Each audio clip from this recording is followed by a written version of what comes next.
اعوذ باللہ من الشیطان الرجیم بسم اللہ الرحمن الرحیم فمن خاف من موص جنفا او اثما فاصلح بینہم فلا اثم علیہ ان اللہ غفور رحیم آمنت باللہ صدق اللہ العظیم رب اشرح لي صدری ويسر لي امری واحلل عقدۃ من لسانی یفقهوا قولی اللهم ارنا الحق حقا وارزقنا اتباعه وارنا الباطل باطلا وارزقنا اجتنابه آمین یا رب العالمین۔ دوستو اور بزرگوں، سورہ بقرہ آیت نمبر 182 آپ کے سامنے تلاوت کی ہے، اور یہ چھٹے پارے کی آخری آیت ہے، اور یہ دوسرے پارے کا چھٹا رکوع ہے، اور اس کی یہ آخری آیت۔ اس رکوع کا مضمون خاص طور پر کل نیکی پر کیسے کاربند رہا جا سکتا ہے، تو اس پر دیکھیے دو فرضیتیں آ گئی ہیں، جیسے نماز فرض ہے، روزہ فرض ہے، حج فرض ہے، زکوٰۃ فرض ہے، اور قرآن مجید کا سیکھنا سکھانا فرض ہے۔ خذوا ما آتیناکم بقوۃ واذکروا ما فیہ لعلکم تتقون، اور اسی طرح بدلہ لینا فرض ہے، وَلَكُمْ فِي الْقِصَاصِ حَيَاةٌ يَا أُولِي الْأَلْبَابِ لَعَلَّكُمْ، اور اسی طرح وصیت کا پورا کرنا بھی فرض۔ یہ مضمون نیکی کے اعتبار سے چل رہا ہے۔ یہ ساری فرضیتیں جو ہیں یہ انفرادی سطح پر تو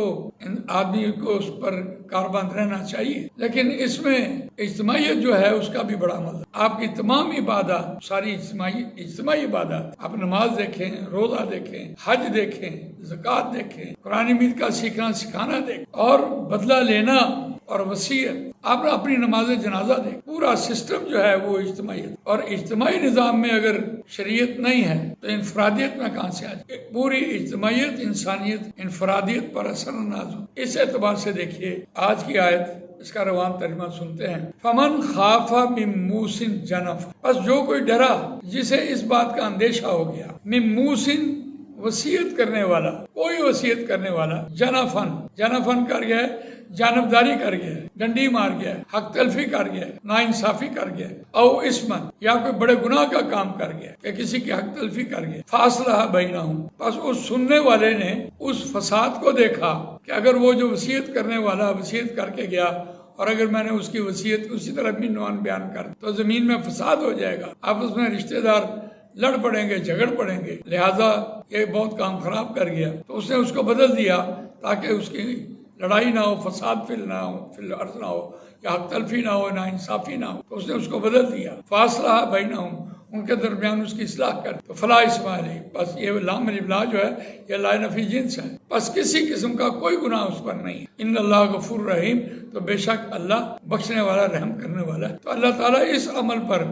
اس کو پکڑے گا نہیں، اس کو معاف کر۔ جو وصیت سننے کے بعد اگر اس اعتبار سے وہ تبدیل کرے کہ یہ آپس میں لڑ پڑیں گے، یا جھگڑا ہو جائے گا، یا قتل و غارت ہو جائے گی، تو لہذا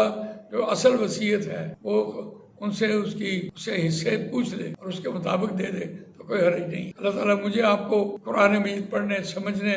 اس پر عمل کرنے، اس کو دوسروں تک پہنچانے کی توفیق عطا فرمائے۔ سبحانک اللہم و بحمدک، نشہد ان لا الہ الا انت، نستغفرک ونتوب الیک۔ جزاک اللہ۔